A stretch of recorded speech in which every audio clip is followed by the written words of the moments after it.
আসসালামু আলাইকুম ওয়া রাহমাতুল্লাহি ওয়া বারাকাতুহু। আশা করছি আপনি অনেক বেশি ভালো আছেন। যখন আন্নার কেউ ছিল না তখন ছিলাম আমি। যখন তখন আমরা কিন্তু বাংলা বাক্যে আমরা যখন উচ্চারণ করি তখন কিন্তু এটা চলে আসে যে যখন তুমি আসবে তখন আমি যাব।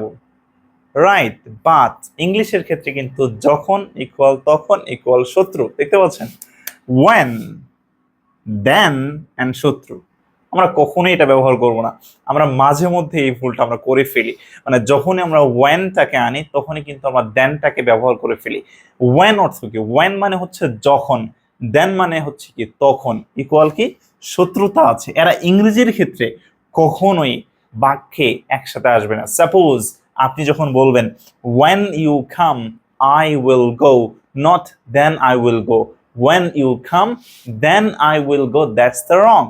কখনোই when যখন আসবে তখন কিন্তু আপনার দেনের প্রয়োজন নেই, তখন কিন্তু অটোমেটিক এটা অর্থটা আপনাকে বুঝে নিতে হবে।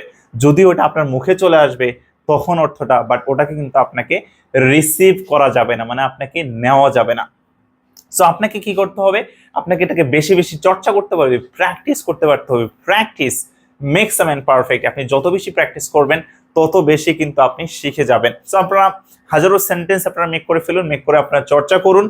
প্লাস আজকের ভিডিওটি অবশ্যই শেয়ার করে দিবেন, অবশ্যই আপনি কমেন্ট করবেন, ফলো দিয়ে সাবস্ক্রাইব করে আমার পাশেই থাকবেন। Thank you so much everyone, that's all for today.